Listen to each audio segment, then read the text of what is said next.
Ok. Vamos começar com a leitura dele. Então, estamos aqui no capítulo 15. Irmãos, hoje é a última aula do ano, mas não é a última aula do nosso curso, tá? Nós vamos voltar em janeiro. Eu coloco lá depois a data, se não me engano é dia 16. Aí nós vamos ainda ter mais algumas aulas até o capítulo 22, quando nós vamos encerrar, tá bom? E aí depois a gente verifica como que vai estar no ano que vem, se ainda vai ter alguma coisa online ou não. Mas nós vamos parar hoje e retornamos em janeiro até concluir o livro do Apocalipse. Então, capítulo 15 do Apocalipse. Deixa eu aumentar aqui a letra. Pronto. Vamos começar com a leitura. Aquele exercício, irmãos, de imaginar o que se lê, hein? Estão preparados? Já prepararam a mente aí? Nosso exercício primeiro é esse: ler e tentar imaginar o que está lendo. O Apocalipse tem essa dificuldade, né? No Apocalipse, nós temos imagens que são, às vezes, desafiadoras até para imaginar, né? Então, primeira coisa a se fazer, tentar imaginar o que se lê. Vamos lá? Capítulo 15, versículo 1 a seguir. Vi no céu outro sinal grande e admirável.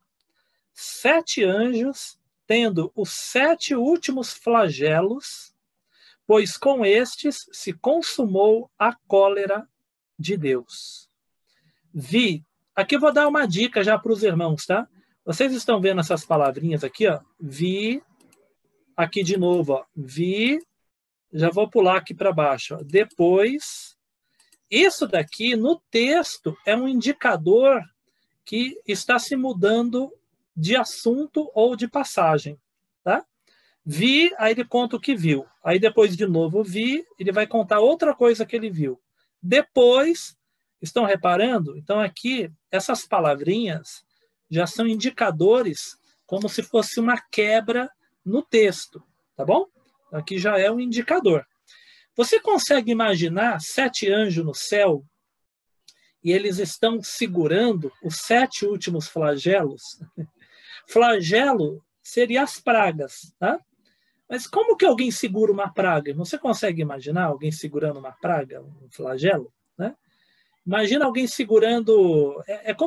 É uma coisa invisível. Como que você vai ver isso, né? Os 7 anjos, ele viu um grande e admirável sinal no céu. 7 anjos tendo 7 últimos flagelos. Depois nós vamos descobrir. Aqui tem uma coisa muito interessante. A partir do versículo 2, ele faz uma pausa. E aí ele volta depois no primeiro assunto. Tá bom? Então vamos para a pausa e depois a gente descobre como que João conseguiu ver os anjos com 7 flagelos, né? Como é que você imagina? Falar, eu vi um anjo segurando uma praga na mão. O que é isso? Como que você vai imaginar isso, né?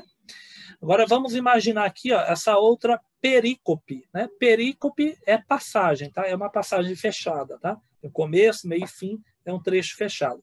Então, do 2 ao 4. Vi, aqui é o desafio agora, irmão. Imagina isso, hein? Vi como que um mar de vidro, tá imaginando? Um mar de vidro? Um mar de vidro mesclado de fogo. Um mar de vidro mesclado de fogo. E os vencedores da besta, da sua imagem e do seu nome, que se achavam em pé no mar de vidro, tendo harpas de Deus. Consegue imaginar a cena? Tenta visualizar um mar de vidro, e esse vidro é misturado com fogo. E em cima do mar estão os vencedores da besta, com harpas na mão. Você consegue imaginar uma multidão em cima do mar? Ela não afunda, o mar é de vidro.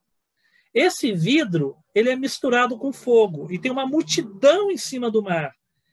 Quem são esses? Os vencedores da besta. E eles seguram harpas na mão, instrumento musical, seguram harpas na mão. Harpas de Deus. Verso 3. E entoavam o cântico de Moisés, servo de Deus, e o cântico do Cordeiro. Continua o exercício mental. Imagina essa multidão e ela está segurando harpas e está cantando. É um grande coral, um grande coral. E eles cantam 2 louvores. O primeiro é o cântico de Moisés e o segundo é o cântico do Cordeiro. E aqui tem um trechinho do cântico, né? Que pena que o irmão Marcelo não está aqui com a gente, senão eu ia falar para ele dar melodia aqui no cântico, porque nós temos um pequeno trecho, mas eu não sei a melodia, né? Olha aqui o cântico que diz, verso 3, né? Dizendo, eu estou aqui, ó, dizendo o quê? Grandes e admiráveis são as tuas obras, Senhor Deus Todo-Poderoso. Justos e verdadeiros são os teus caminhos, ó Rei das nações. Quem não temerá e não glorificará o teu nome, ó Senhor? Pois só tu és santo. Por isso, todas as nações virão e adorarão diante de ti, porque os teus atos de justiça se fizeram manifestos. Então, aqui é um trecho do que está sendo dito por essa multidão que está em cima do mar. Aqui fechou essa visão. Tá? Vocês viram como muda de assunto? Olha como o segredo no próprio texto, tá vendo? Uma questão gramatical que nem precisa do grego e do hebraico. Na língua portuguesa mesmo você percebe isso. Vi, aí terminou. Vi, aí aqui terminou de novo. E a palavrinha depois mostra uma nova passagem, tá? Mesmo que seja sequencial, mas a passagem se fecha, tá? Ela se fecha. Se fosse montar uma pregação, por exemplo, você poderia montar essa mensagem dentro do trecho fechado. Verso 5. Aqui nós temos agora a terceira divisão desse capítulo. Depois destas coisas, depois do quê? Que ele viu essa multidão em cima desse mar de vidro, né? Louvando. Depois dessas coisas, olhei e abriu-se no céu o santuário do tabernáculo do testemunho. Exercício mental de novo, irmão. Imagina você olhando para o céu vai se abrir, lá no céu tem um tabernáculo e o tabernáculo também vai se abrir. Tá? E abriu-se no céu o santuário do tabernáculo do testemunho. E os 7 anjos, lembra lá do primeiro versículo, que eu falei, imagina o anjo segurando uma praga, né? E os 7 anjos que tinham os 7 flagelos saíram do santuário. Como que você está imaginando o anjo? Né? Olha, aqui tem uma pequena descrição do anjo. Vestidos de linho puro e resplandecentes, e cingidos ao peito com cintas de ouro. Imagina um anjo com um vestido de linho e na altura do peito um cinturão de ouro, né? E é resplandecente esses 7 anjos. Verso 7. Então, um dos 4 seres viventes, vocês se lembram? Na frente do trono de Deus tem 4 seres viventes, né? E depois dos 4 seres viventes, 24 anciãos, não é isso? Então, os 4 seres viventes, eles estão mais perto do trono de Deus. Isso daqui foi logo no capítulo 4, quando nós estudamos, né? Um dos 4 seres viventes deu aos 7 anjos 7 taças de ouro. Imagina as 7 castiçais, né? Castiçais não, 7 taças, tá? Imagina 7 taças. Não, esquece o castiçal que eu falei errado. 7 taças. Imagina 7 taças de ouro. Dentro da taça, o que você vai ver dentro da taça? É para você imaginar. Não é vinho, né? Não é água, não é Coca-Cola, não é refrigerante. Eu quero que você imagina dentro da taça a cólera de Deus. Agora ficou difícil, né? Como que você imagina um copo, uma taça cheia da cólera de Deus, irmãos? Olha que coisa difícil de imaginar, né? A taça está cheia da cólera de Deus. Que Deus é esse? O Deus que vive pelos séculos dos séculos. Versículo 8. O santuário se encheu da fumaça procedente da glória de Deus e do seu poder. E ninguém podia penetrar no santuário, enquanto não se cumprissem os 7 flagelos dos 7 anjos. Acabou aí, irmãos, né? Acabou o capítulo aí. Já vou adiantar para os irmãos, não fiquem tristes, irmãos, porque só no ano que vem é que vocês vão descobrir o que tem nessas taças, tá bom? É no capítulo 16 que está contando cada uma das taças. Aqui é só a apresentação dos anjos, tá bom? É só no capítulo 16 que vai ser detalhado cada uma das 7 taças da ira de Deus, ou da cólera de Deus, né? Então, vocês notaram como é um exercício mental que não é tão fácil, né? É como se você tivesse que ver coisas que não são visíveis. A ira não se vê, né? Você pode ver alguém irado, mas você não vê a ira. João está falando que está vendo uma taça cheia da ira de Deus, né? Então, imagina o exercício mental que você faz para isso. É claro que na visão, João está recebendo do Espírito Santo, da revelação de Deus, a compreensão do significado, né? Então, aqui já está interpretando. Ele deve estar vendo uma taça cheia de algum líquido, algum conteúdo, e ele já é induzido a compreender que esse conteúdo representa a ira de Deus, tá? Bom, vamos aqui à introdução. Nós temos um capítulo pequeno para estudarmos hoje, né? Então, vamos lá. Primeiro, aqui na introdução, eu quero lembrar aos irmãos que nós estamos chegando hoje, não vamos tratar hoje, vai ser somente na próxima aula, né? Mas nós chegamos no último grupo de 7. Nós temos 3 grupos de 7, né? Nós temos no Apocalipse agrupados, tá bom? Os 7 selos, as 7 trombetas e os 7 cálices, né? Ou as 7 taças. Nós temos vários 7s no Apocalipse. Nós começamos com as 7 cartas do Apocalipse. Só que as 7 cartas do Apocalipse faz parte daquela estrutura do livro que eu chamei de as coisas que são. Lembra que João fala? Das coisas que são e das coisas que hão de ser? Então, as 7 cartas do Apocalipse são igrejas literais para quem João escreveu. A partir do capítulo 4, João começa a contar as coisas que hão de ser. É um olhar para o futuro. Nessa revelação, a partir do capítulo 4, quando tudo fica profundamente metafórico, simbólico, aí nós vamos ter nessa revelação 3 grupos de 7. 7 selos, 7 trombetas e 7 taças. Eu gostaria de lembrar de uma forma direta, assim, rápida, o significado desses 3 itens, né? O selo, ele serve para abrir um livro que está fechado. Então, quando alguém tira o selo, ele tirou porque ele vai abrir uma mensagem que vai ser lida. Então, nós temos 7 selos. Selo que lembra a abertura de uma mensagem. Depois nós tivemos as trombetas. A trombeta, ela era usada para anunciar, chamar a atenção, né? Sabe, hoje é difícil a gente pensar em algo no significado antigo da trombeta, mas é mais ou menos como um alarme de incêndio. É mais ou menos como uma sirene que toca para você, opa, está acontecendo alguma coisa. Sabe esses lugares que tem risco de acidente nuclear, ou que tem risco de tsunamis, né? E o governo instala sirenes para que o povo fique alerta. Se tocar a sirene, é porque está acontecendo um problema no reator nuclear. Então, países como o Japão, lugares onde tem o uso da usina nuclear, tem esse tipo de sirene. Se tocar a sirene, o povo já sabe que teve um acidente lá nuclear e as pessoas têm que fugir, né?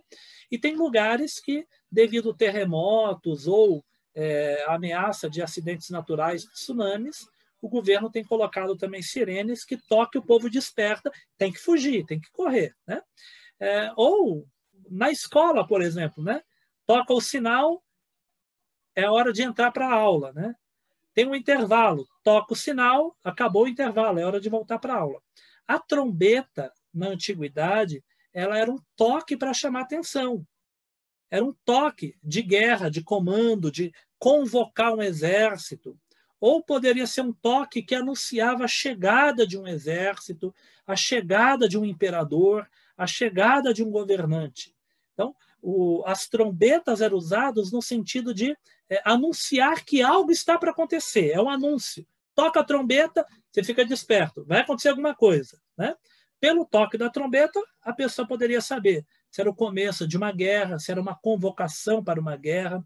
Festas de Israel tinham o toque da trombeta, convocando as pessoas. Então, a trombeta é a ideia de anunciar algo que está para acontecer. Selo abre a mensagem. Trombeta é um anúncio de alerta, alguma coisa está para acontecer. Agora as taças, irmãos. A taça aí já é a consumação do juízo. A taça não é para abrir uma mensagem, não é para anunciar que algo vai acontecer. A taça, ela é derramada.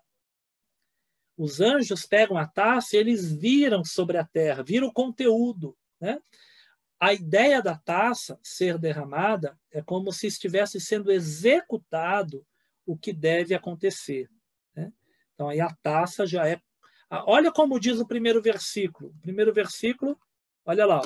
Vi nos céus outro sinal grande e admirável, 7 anjos tendo 7 últimos flagelos, pois com este se consumou. Olha a palavra, consumou. Se consumou. É como se você bebesse o remédio. Já bebi, né? Consumou, acabou. Está consumado. Lembra quando Jesus disse? Está consumado? Acabou, né?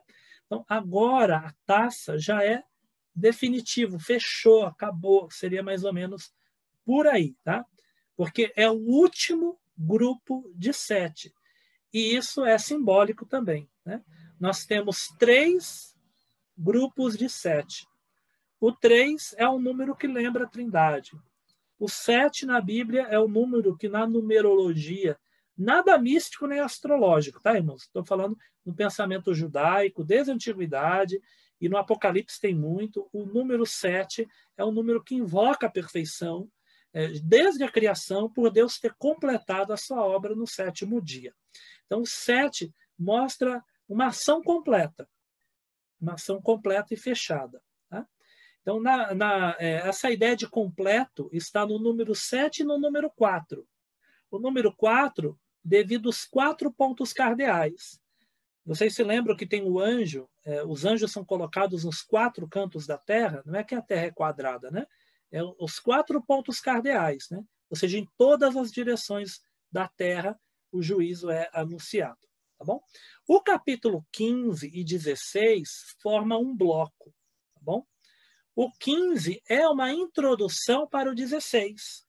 No 15 é apresentado anjos, 7 anjos com 7 taças, com 7 últimos juízos de Deus. Isso o capítulo 15, que é o que nós vamos estudar hoje. O capítulo 16 é a descrição desses juízos. Ok? Então, hoje, introduz, próxima aula, nós lemos o significado de cada uma das taças da ira de Deus. Então, vamos pensar aqui. Ó.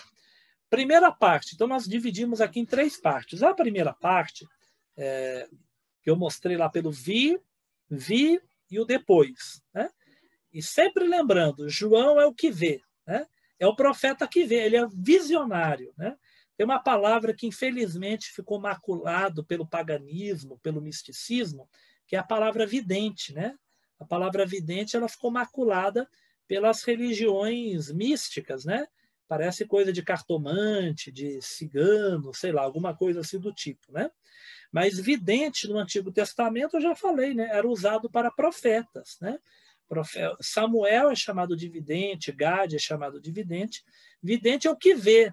João é um vidente. O que ele mais escreve é que ele vê. Às vezes ele fala que ouviu, mas ele é aquele que recebe visão. Então é o que vê. E ele escreve muito essa palavrinha pequenininha, vi. Então vi, eu vi. E ele vai contando o que vê. Né? Às vezes ele consegue interpretar e traz para a gente. Mas o João ele é mais alguém que descreve o que vê do que dá o significado da visão. Por isso que a gente tem tanto trabalho, né? Mas Deus o quis assim, né? Então, a primeira parte, vi no céu outro sinal grande e admirável. Por que ele fala vi no céu outro grande sinal admirável? Não é a primeira vez que João começa falando assim. Lembra quando João vê a mulher com as asas? Ele começa parecido. Eu vi um grande sinal. Quando ele vê o dragão, ele fala também, eu vi um grande sinal no céu. Então, tem um anjo forte que ele vê também. Ele fala, eu vi um grande sinal. A águia que ele vê no céu, o anjo que passa no meio do céu segurando o evangelho eterno. Então, muitas vezes, João já disse que viu coisa no céu. Mais uma vez ele diz, vi no céu outro sinal grande e admirável. O que ele vê no céu? 7 anjos com 7 pragas de Deus, ou 7 flagelos, né? Como que ele consegue ver que os anjos estão segurando 7 pragas? A gente vai descobrir no final do capítulo, né? Porque cada anjo segura uma taça, né? Um cálice, uma taça. Dentro da taça está como conteúdo a ira de Deus. Tá? Bom, diz aqui o texto que com estes, ou seja, com estes flagelos se consumou a cólera de Deus. A palavra consumou, literalmente, significa algo completo e terminado. Então, João agora já deu para nós a dica que o livro do Apocalipse está acabando. Imagina João tendo a experiência da visão pela primeira vez. É uma visão longa, né? A gente não sabe se isso foi de uma vez só, se ele teve em vários dias. Nós não sabemos como que foi esse processo pessoal para João. Mas nesse momento, João já deve ter percebido que a visão estava chegando no fim. Porque na visão já é dito que agora é a consumação do juízo de Deus. Então, agora não virá mais nada depois. Já veio 7 selos, 7 trombetas, agora é o 7 cálice e vai terminar o juízo de Deus. A palavra ira significa, a sua expressão em grego, significa uma raiva ardente. Uma ira, uma raiva ardente, pode ser traduzido assim. Então, veja que a Bíblia diz, irai-vos, mas não pequeis, não é isso que diz a Bíblia? A ira de Deus não se assemelha à ira humana. A ira humana, ela tem uma grande capacidade de se tornar pecaminosa, porque nós não temos o olhar completo para exercer justiça e juízo. Às vezes nós ficamos irados com alguma coisa, mas nós não sabemos todos os detalhes. Quantas vezes você já ficou com raiva de alguma coisa e depois você entendeu que não era bem assim? Já aconteceu com você? Já aconteceu comigo. Às vezes você fica com raiva de uma situação, de alguém, de alguma coisa, e depois você descobre como é a história, e você fala, aquela pessoa não é culpada igual eu pensava. Né? Então, por isso que a Bíblia diz, irai-vos, mas não pequeis. Cuidado, né? Cuidado. Dê lugar à ira, mas não pequeis. Deus é o justo juiz. Deus é o único que consegue se irar e não pecar. Porque a ira de Deus é a reação àquilo que está sendo feito de ofensa contra Deus. Vocês já repararam que dos atributos de Deus, a ira não é um atributo natural de Deus, vamos colocar assim. Porque a Bíblia diz que Deus é amor. Antes do homem pecar, Deus já amava. O amor está em Deus. Deus é amor. Deus é a verdade. Esses atributos, vamos usar o termo positivo, eles já estão em Deus. Mas a ira de Deus, ela não necessariamente deveria existir. A ira de Deus só se manifesta como reação ao pecado que o ofende. Vamos dizer, então, que se o homem nunca pecasse, se não houvesse o pecado, Deus não precisaria agir com a ira. Não haveria a ira de Deus. A ira, Deus se ira, e não é pecado a ira de Deus. Porque a ira de Deus é a justa reação, a repulsa pelo pecado, pela ofensa, pelo afastamento, pelo o dar as costas à oferta graciosa de Deus. A ira de Deus é ardente, é uma ira real e justa, contra, a Bíblia já diz, né? A ira de Deus é manifesto contra os filhos da desobediência, escreveu o apóstolo Paulo, né? Então, a ira é uma reação ao que é feito contra Deus. Quem aqui é pai e mãe? Acho que a maioria aqui é pai e mãe, né? Quem é pai e mãe, você, quando o seu filho nasceu, o sentimento de amor já estava ali, não é verdade? Antes de você dar à luz, você que é mamãe, né? O amor já estava no seu coração. Agora a ira não estava. Estava a ira contra o seu filho? Não.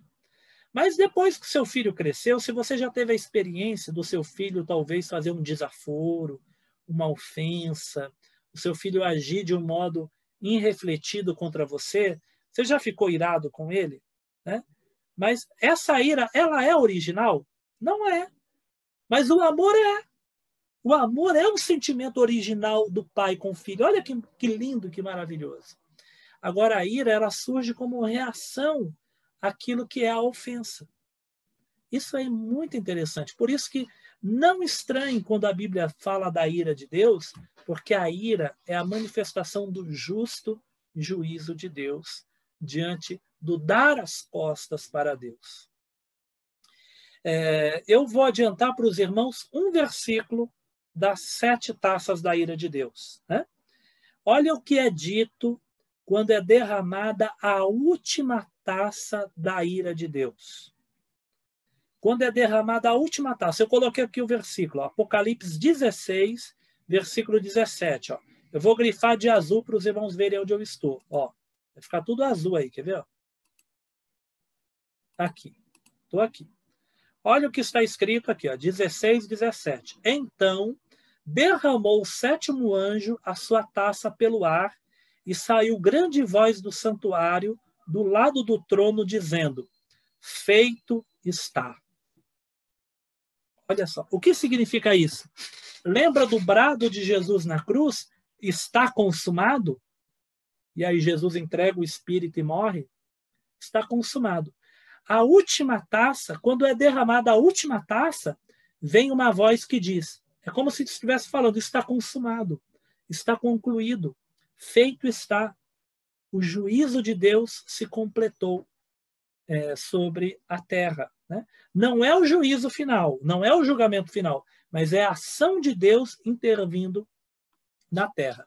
Os irmãos repararam que parece que Deus abandonou a terra? Parece que Deus abandonou a terra? No nosso estudo do Apocalipse, a besta, ó, o dragão, combate a mulher, né? Combate a sua descendência, vem a besta. Lembra da descrição da besta e do falso profeta? Né? Quem não compra, quem não tem a marca da besta não pode comprar, não pode vender. E está escrito que foi-lhe concedido que lutasse contra os santos e os vencesse. Lembram disso? Lutasse contra os santos e os vencesse. Está em Daniel, está também em Apocalipse. O que parece? Deus abandonou a terra. A besta, o dragão, deu poder à besta, e a segunda besta, eles estão governando sobre a terra. Parece que Deus abandonou tudo. Porque há um momento na história, na grande tribulação, que é permitido, Deus permite que o dragão, a besta e o falso profeta exerçam poder a ponto de mandar matar os seguidores de Deus. Tanto que nós vamos ter os mártires. Parece que Deus abandonou tudo. Só parece. Mas isso está dentro de um plano muito maior que nós não conseguimos detectar no primeiro momento. Mas, de repente, Deus começa a agir. Então, as 7 taças da ira de Deus, ela dá a impressão, porque nós acabamos de ler sobre a besta, né, no capítulo 13, no capítulo 14 são algumas visões, aí nós temos agora esse capítulo. Então, é como se Deus estivesse numa atitude meio reticente, meio afastado, e, de repente, Deus começasse a intervir com 7 flagelos. É como se Deus, de repente, entrasse no campo de batalha, vamos dizer assim. Né? Por isso que eu digo para os irmãos que é muito fácil fazer uma conexão de todos os 7. Selos, as trombetas e as taças da ira de Deus. Tá? Agora vamos ler aqui sobre os remidos que entoam esse cântico. Isso daqui é lindo demais, irmãos. Olha só essa descrição. Eu quero que os irmãos comecem a imaginar isso. Irmãos, eu tentei imaginar esse negócio, irmãos. Todo mundo aqui eu acho que já viu o mar, né? Imagina o mar sendo feito de vidro. Imagina o mar feito de vidro. E você já viu fogo através do vidro? O vidro translúcido, transparente. Imagina aí você tem em casa algum vaso de vidro, um aquário, por exemplo. Imagina você colocar fogo dentro do aquário e você vê por fora. Imagina um aquário de vidro e você olhar o fogo, né, através do vidro do aquário. Agora imagina o mar. Você lembra do mar? Tenta imaginar o mar. A última vez que você foi na praia. Imagina o mar sendo de vidro. Ele não vai ter onda. Ele vai ser plano, né? Não vai ter onda. Ele é plano. Se ele tiver onda, ele vai ter um monte de pontas, né? Ninguém vai conseguir ficar de pé. Uma multidão vai estar de pé em cima do mar de vidro. Imagina um mar de vidro embaixo. Tem fogo, mas não queima ninguém, irmãos. Ninguém se queima. Tá? É uma imagem que mistura vidro com fogo. É um mar de vidro e ele está misturado com fogo. Agora, aonde que nós lemos sobre o mar de vidro, irmãos? Vocês acham que é aqui na Terra esse mar de vidro? Esse mar de vidro nós já lemos uma vez. Sabe onde que foi? Apocalipse 4, versículo 6. Olha aqui, ó. Vamos reler. No Apocalipse, vamos lá. Vi algo como um mar de vidro. No Apocalipse, este fenômeno faz parte das cercanias do trono de Deus. Aí eu coloquei aqui a passagem. Apocalipse 4, 6. Há diante do trono, na frente do trono de Deus, um como que mar de vidro. Olha que legal, irmãos. Vocês lembravam disso? Capítulo 4 do Apocalipse, olha. Já estava escrito que na frente do trono de Deus tem um mar de vidro, semelhante ao cristal. E também no meio do trono e à volta do trono, 4 seres viventes, cheios de olhos, por diante e por detrás. Os seres viventes não vêm ao caso agora, mas o mar de vidro. Então, o mar de vidro já apareceu no Apocalipse. Aonde? No céu. Você consegue imaginar? Está mais difícil agora, porque o mar de vidro está lá no céu, na frente do trono de Deus. É lá que está o mar de vidro. As águas que estão acima do firmamento, como diz Gênesis, capítulo 1, versículo 7, já não representam o aspecto ameaçador. A água dá medo, irmãos. A água é ameaçadora. Vocês sabiam que os judeus não gostavam do mar? Os judeus tinham medo do mar? Os judeus, eles nunca foram dedicados à navegação, né? Isso na antiguidade. Existe uma imagem muito negativa do mar, né? Quem era dedicado ao mar é o povo fenício. Agora, as águas acima. Olha a descrição que Jonas faz do mar, uma descrição terrível, né? Das ondas, das vagas que passavam sobre mim, né? As tempestades, a água no céu. Como que nós vemos a água no céu? É tempestade.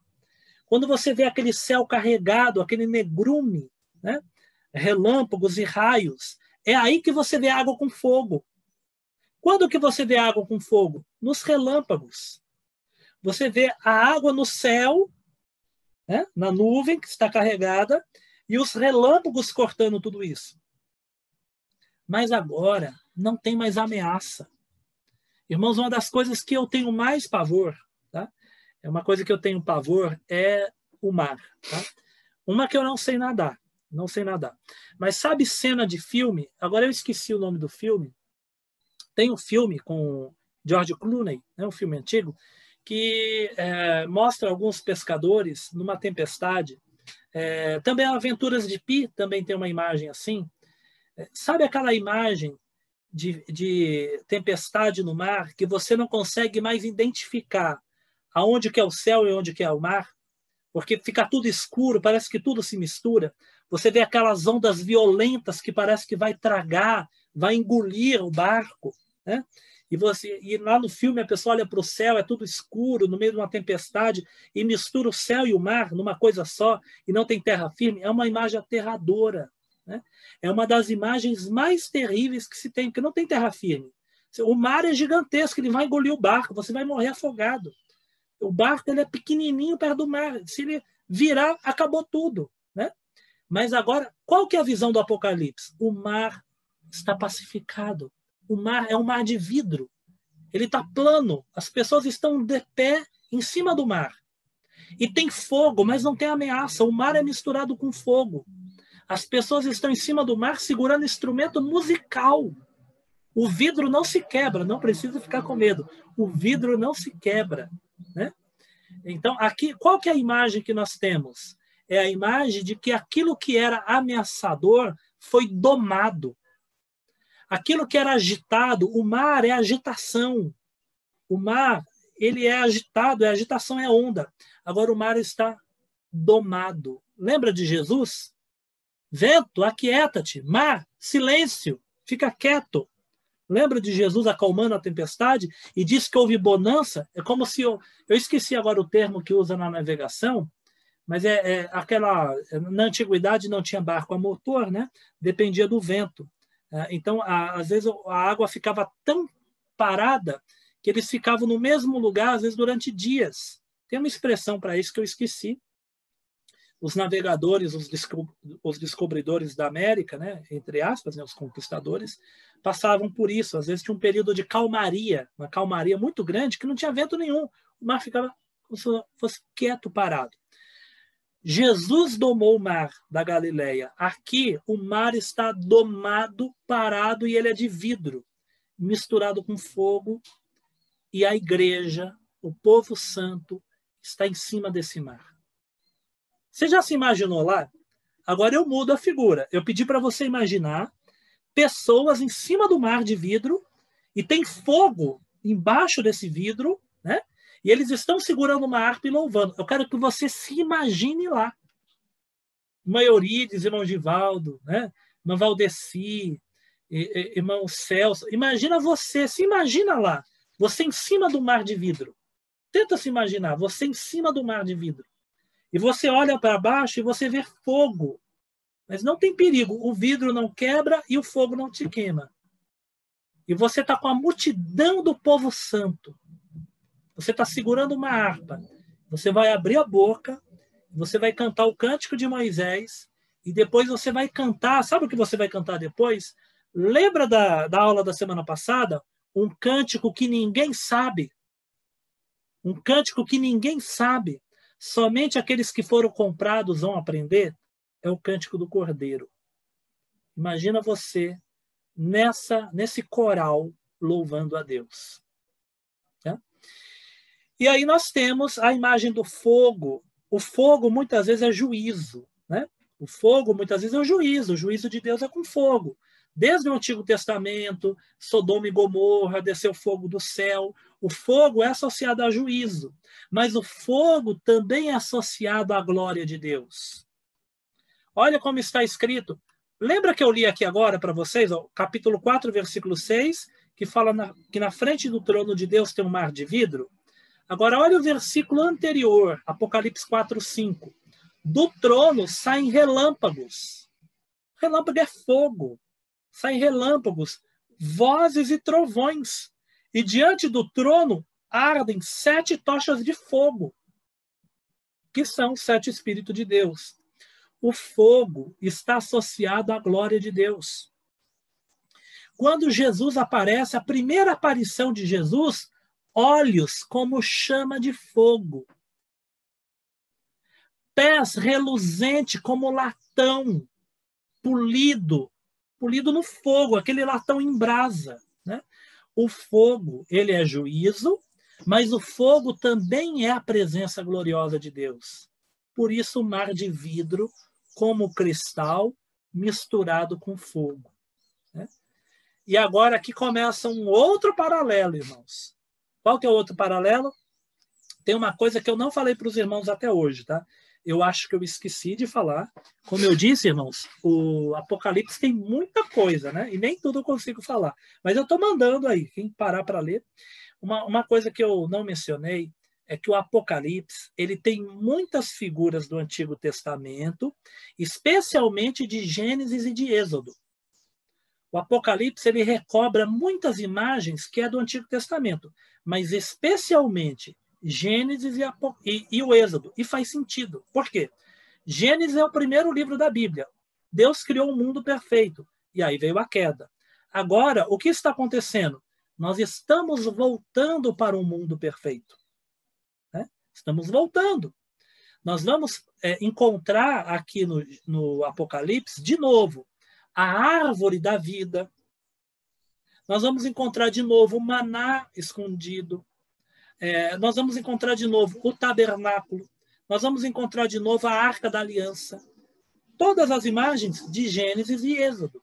E aqui também tem uma conexão com Êxodo muito grande. Por quê? Nós temos uma multidão em cima do mar cantando o cântico de Moisés.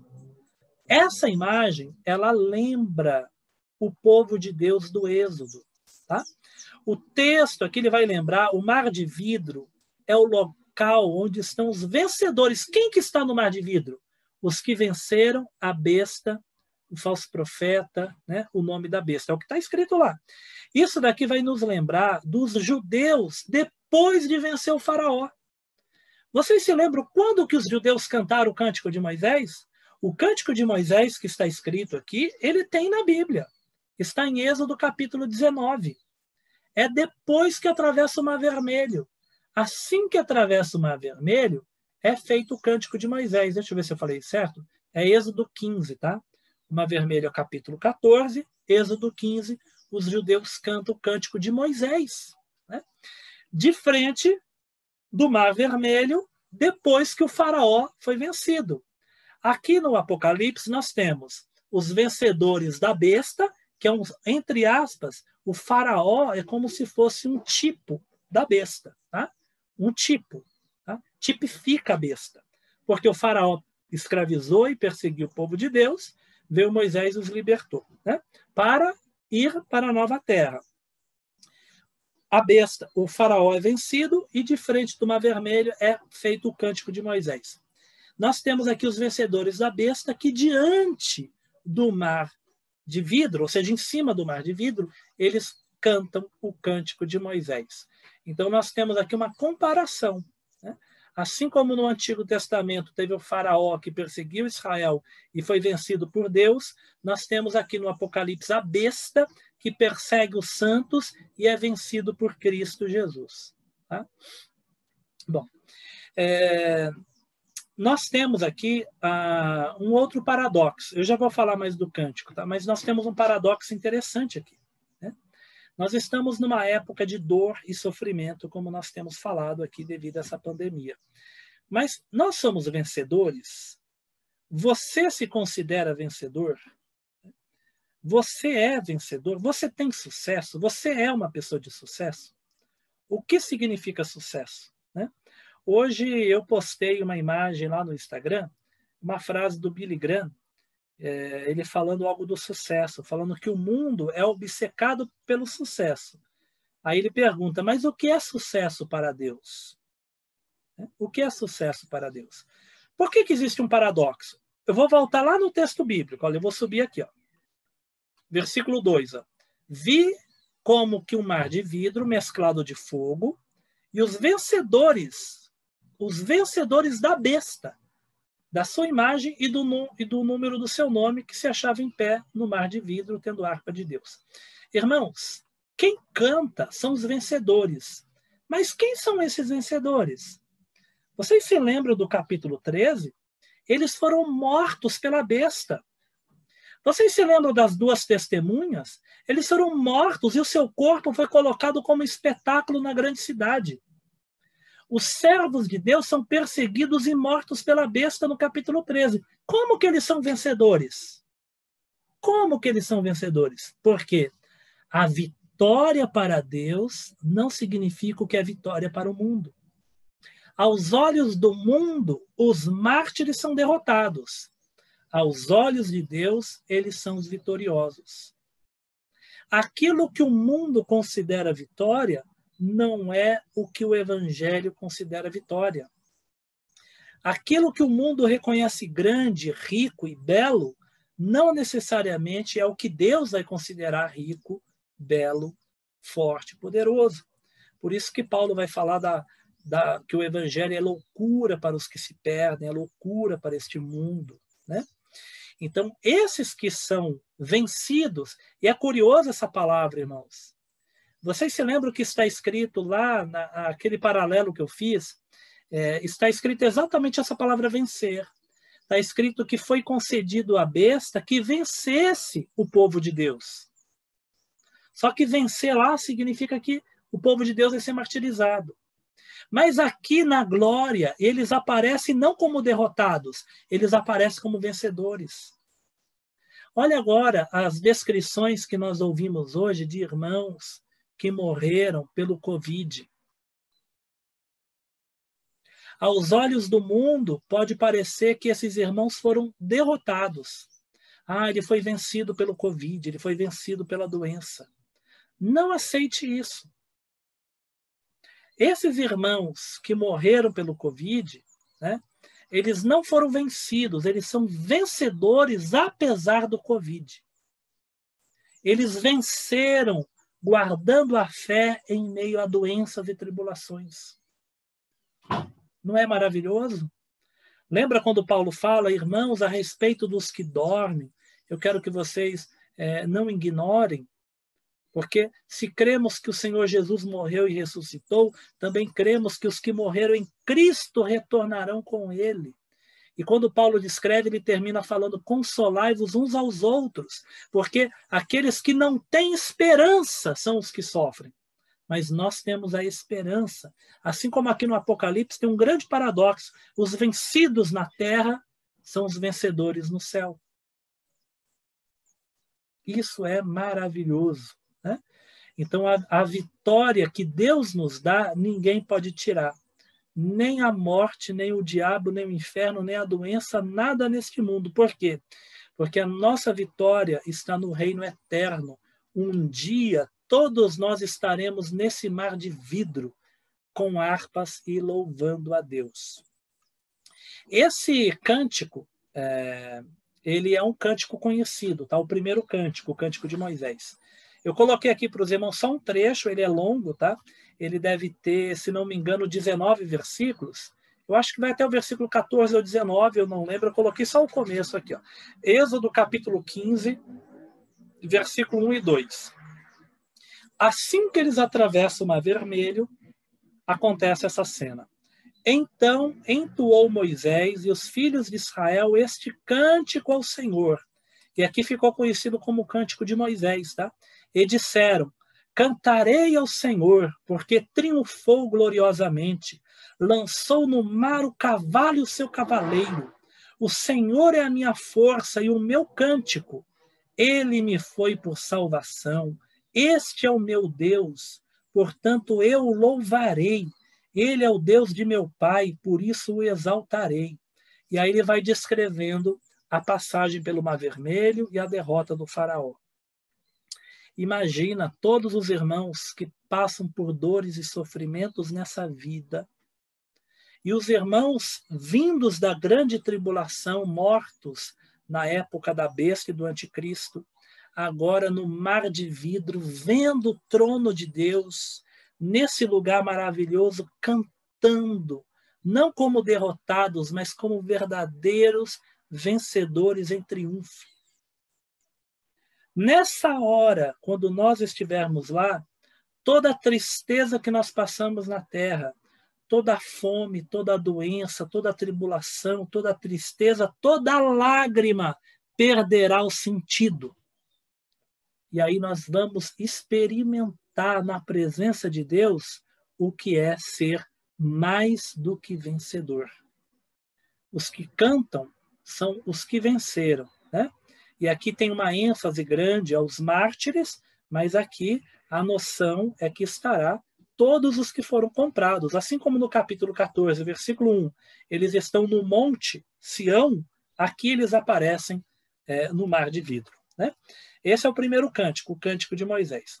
Do cântico de Moisés, eu quero mostrar para os irmãos aqui que existe uma grande quantidade de expressões que foram retiradas do Antigo Testamento. Né? É claro que João vê isso numa visão. Por quê? Esse é o cântico de Moisés. Só que, além do cântico de Moisés, João descreveu um trecho do que ele ouviu. Será que aqui é do cântico do Cordeiro? Ele não diz. Ele só diz que eles diziam isso também. Olha o que nós vamos dizer. Irmãos, já decoraram, irmãos? Decora a letra da música, hein? Quando vocês estiverem lá no mar de vidro, vocês vão cantar isso daqui. Então, é bom decorar isso daqui. Vocês já decoraram tantos versículos da Bíblia, né? Vamos decorar esse, porque esse daqui é a letra da música lá no céu, né? Grandes e admiráveis são as tuas obras, Senhor Deus Todo-Poderoso. Justos e verdadeiros são os teus caminhos, Rei das nações. Quem não temerá e não glorificará o teu nome, ó Senhor? Pois só tu és santo. Por isso todas as nações virão e adorarão diante de ti, porque os teus atos de justiça se fizeram manifestos. Esse trecho que João descreve, grande parte deles parece frases retiradas do Antigo Testamento. É claro que João está tendo uma visão, mas a base desse cântico, toda ela parece ser retirada do Antigo Testamento. Eu vou mostrar aqui embaixo para os irmãos. Olha só. Esse trecho aqui, ó. Grandes e admiráveis são as tuas obras. Ele igual ou quase igual, muito parecido. Tem no Salmo 92, versículo 5, Salmo 111, versículo 2 e assim por diante. Eu coloquei aqui as referências, tá? Justos e verdadeiros são os teus caminhos. Salmo 145, versículo 17. Quem não temerá e não glorificará o teu nome, ó Senhor? Salmo 86, 9. Inclusive, o Salmo 86, 9, ele repete a outra expressão. Por isso todas as nações virão e adorarão diante de ti. Pois só tu és santo, 1 Samuel, Salmo 22, versículo 3, e os teus juízos foram manifestos. Nesse louvor no céu, nesse trecho, nós temos aqui algumas expressões muito interessantes, né? Grandes e admiráveis são as tuas obras. Hoje, por exemplo, diante da pandemia, diante das crises, de tudo que acontece, às vezes nós não conseguimos, ou alguém não encontra motivo para louvar a Deus. Mas quando nós estivermos na presença de Deus, quando nós olharmos para tudo o que se passou na história, nós poderemos falar, Senhor, a sua obra foi admirável, grande e admirável foi a obra que o Senhor fez. Justos e verdadeiros são os teus caminhos. O juízo de Deus vai vir. Lembra quando eu falei da ira de Deus? Somente diante de Deus nós vamos poder confessar, Senhor, o que o Senhor fez foi justo e verdadeiro. O caminho que o Senhor escolheu, ele é justo e verdadeiro. Rei das nações. Lembra que parece que é a besta que está no governo aqui na terra? Mas sempre o Senhor Deus foi soberano. E o que aconteceu foi com a permissão divina. Quem não temerá e não glorificará o teu nome? É uma pergunta.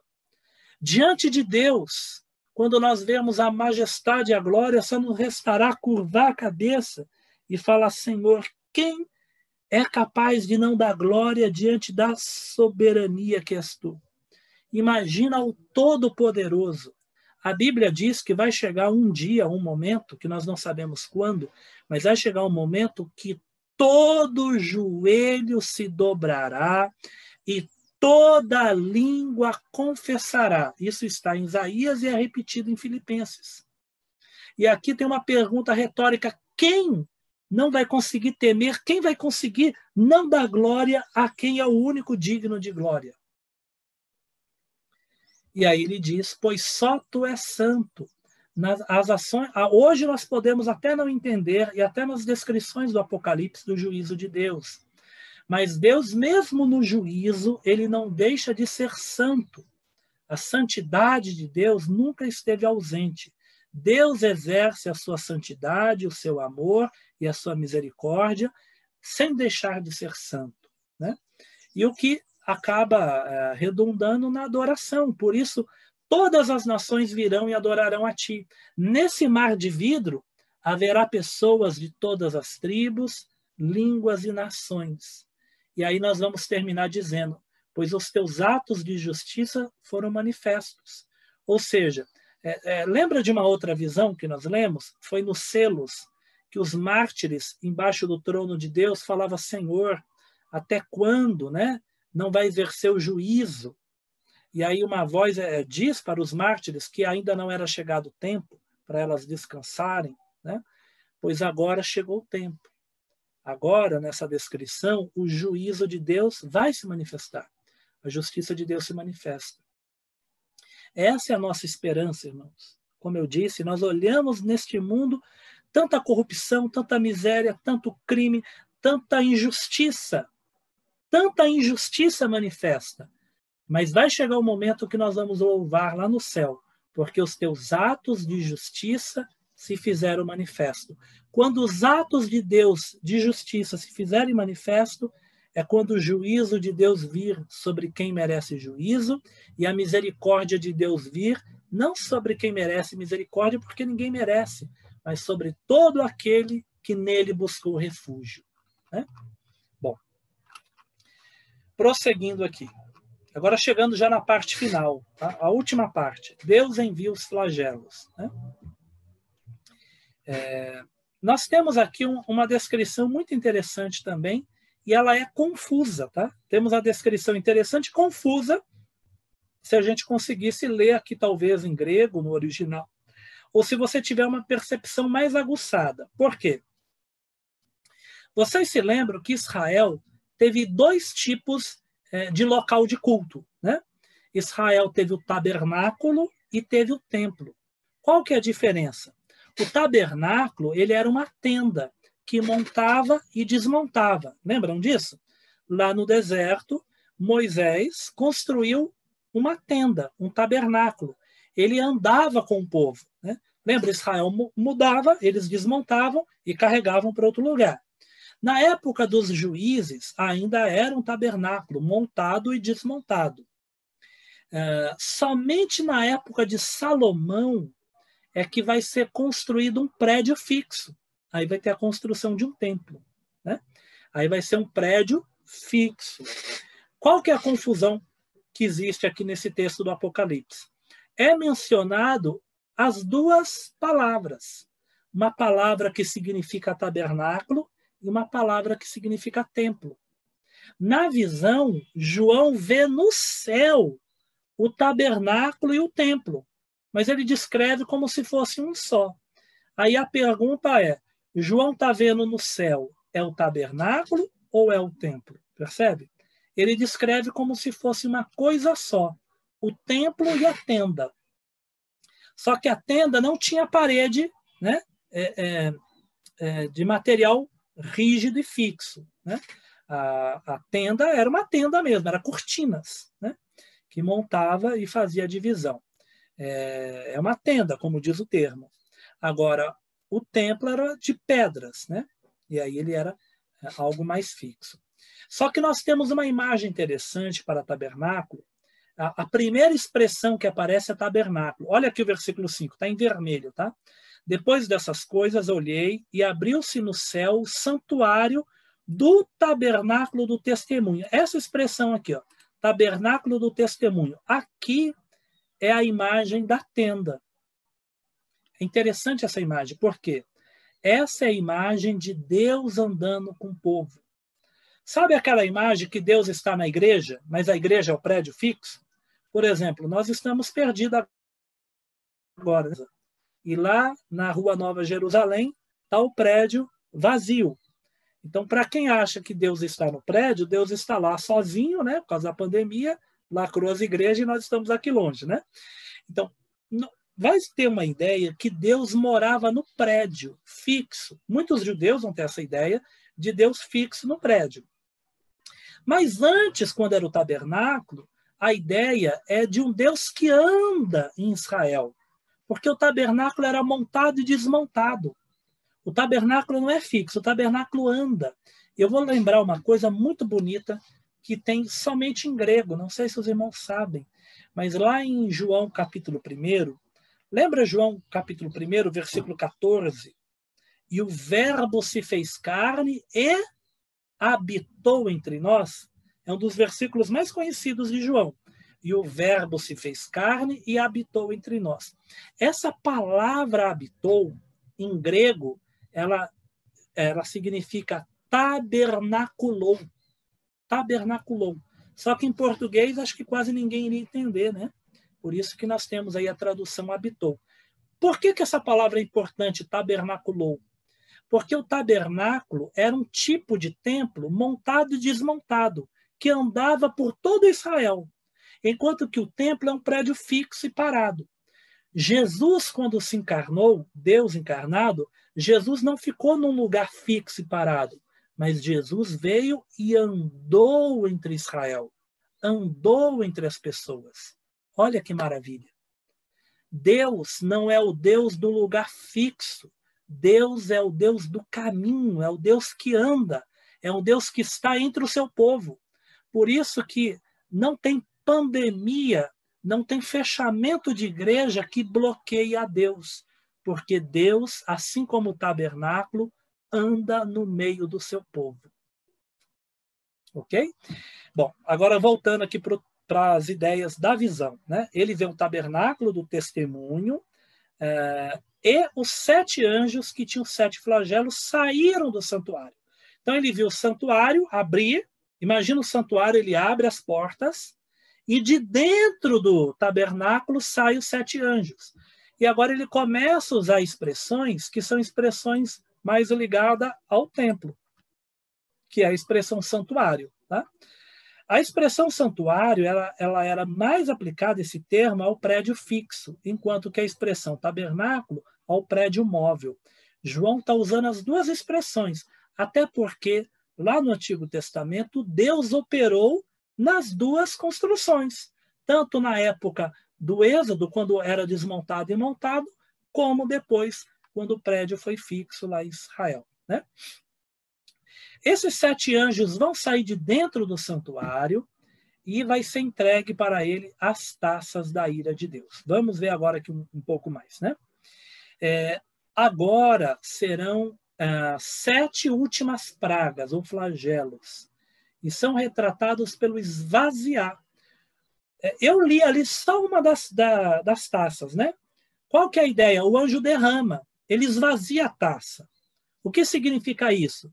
Que a ira de Deus, o juízo de Deus, ele é derramado completamente.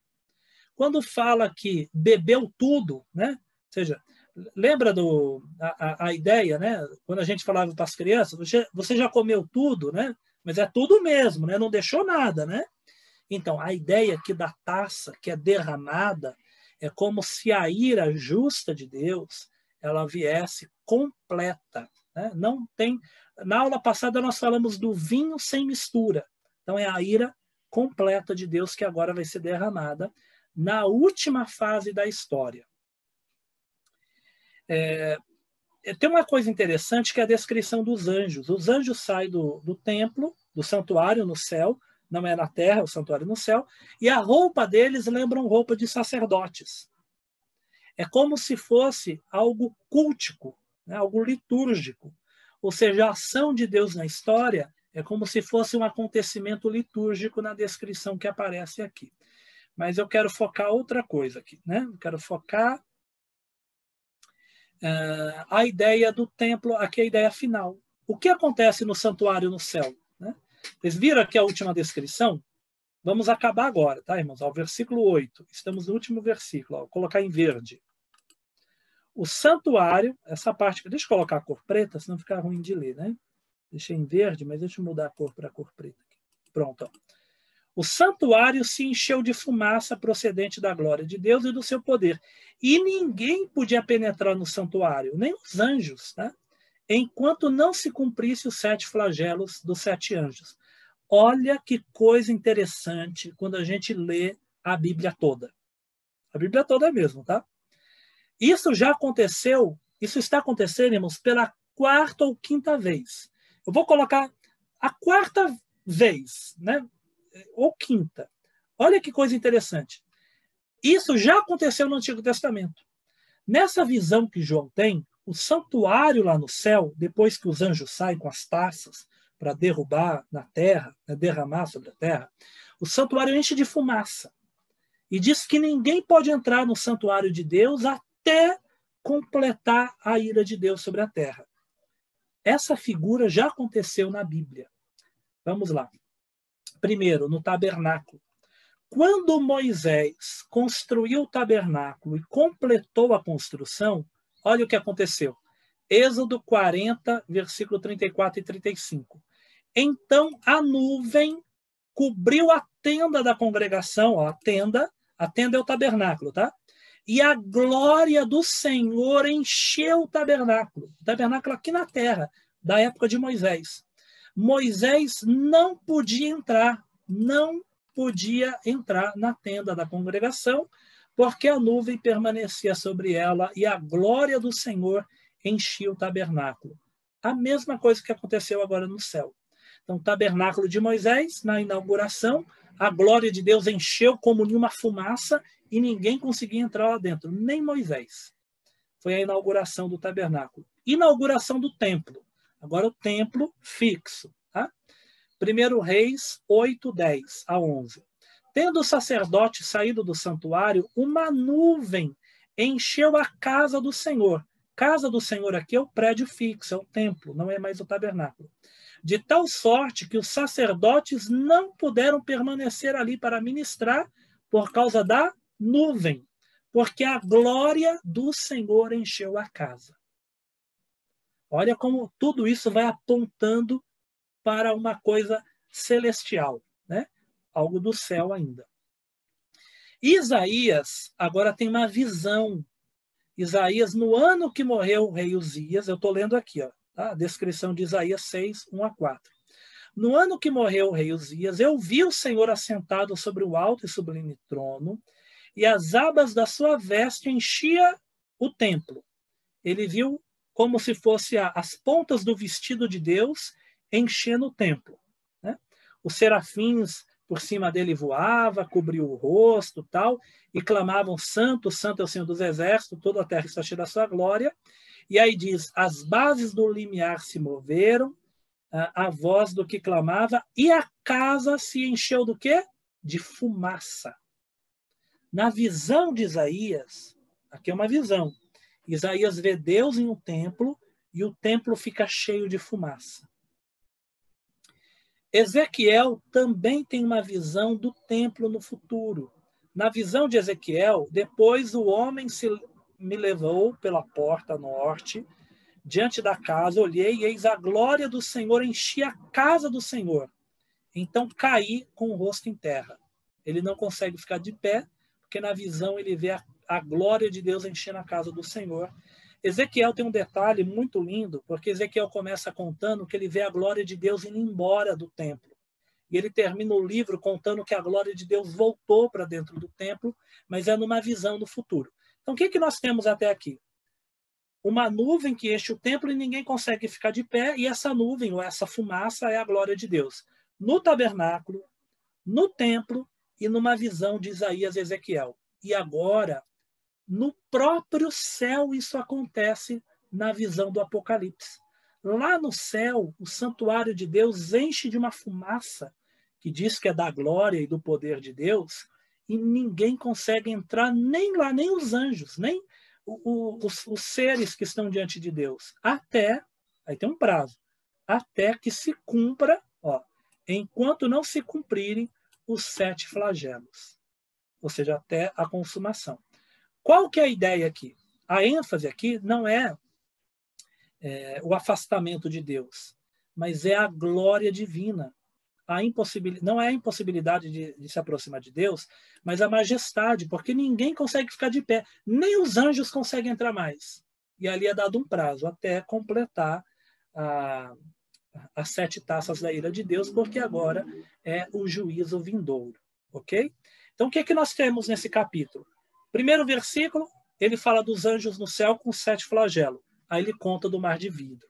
Aí ele volta para descrever como que esses anjos estão se preparando lá no céu para derramar os castiçais. Ou os castiçais não, as taças da ira de Deus, né? Irmãos, apesar de ser forte essa parte da visão, é na próxima aula que nós vamos ler sobre cada uma das taças da ira de Deus. Mas, pessoalmente, irmãos, como eu achei lindo a visão do mar de vidro, hein? Você consegue se imaginar lá, irmãos? Já pensou? Você já se imaginou andando em cima do mar? Imagina o mar de vidro, como cristal, diante do trono de Deus, misturado com fogo, você segurando harpas. Irmãos, ainda bem que Deus vai dar um jeito na glorificação, né, do nosso corpo, que a gente vai cantar, né? Eu sei aqui, ó, a irmã Ruth, né, no ano passado tivemos lá o louvor antigo, né, o grupo, não foi? Do aniversário da igreja se reuniu para cantar de novo, né? Tem alguns irmãos aqui que já têm alguma experiência com música, né? Já participaram do... A minha voz, eu acho... Irmãos, olha, os irmãos gostam de me ouvir, acho que falando da palavra de Deus, mas eu acho a minha voz tão feia. Imagina cantando, irmãos. Meu Deus, Deus vai dar um jeito, né? Na transformação, porque nós vamos louvar junto nesse lugar. E eu achei admirável, apesar da brincadeira, mas eu achei impressionante essa parte da visão, um mar de vidro, uma multidão em cima, né? Imagina, o vidro não quebra, tem fogo, ninguém tem medo, é diante de Deus. E aqui, por que tem dois cânticos, de Moisés e do Cordeiro? É como se fossem os santos do Antigo Testamento de Moisés, né? Os judeus vencedores lá do Antigo Testamento, e a igreja de Cristo, do Cordeiro, agora no Novo Testamento, com um novo cântico. Aquele cântico que ninguém sabe, a não ser os que vão vencer, que vão aprender com o Cordeiro. E lá, no capítulo 14, os anjos estavam com as harpas. Aqui, nós também estamos com as harpas. Nós vamos até aprender a tocar, irmãos. Tem aqui, eu tinha um sonho de aprender a tocar sax na minha juventude e não deu certo, né? Mas pelo menos uma harpa no céu eu vou tocar e vai ser maravilhoso, né? Então, essa é a visão. Eu gostaria que os irmãos fossem dormir hoje com isso, irmãos. Antes de dormir, vamos fazer isso?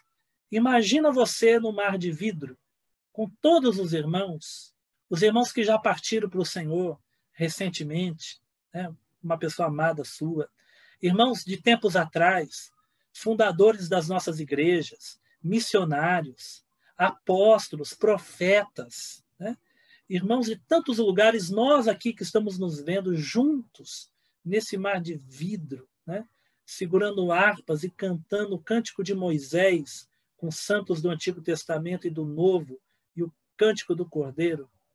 Ah, irmãos, nessa hora dá vontade de falar igual Paulo, né? Minha vontade é partir e estar com o Senhor, que é muito melhor, né? Porque quando a gente pensa nessas coisas, irmão, acaba medo da morte, acaba medo de tudo, porque é lindo demais. É um negócio sensacional, né? Ok, meus irmãos? E agora a gente vai fazer a pausa e aí, na volta, a gente vai falar das taças da ira de Deus. Vamos acabar por aqui.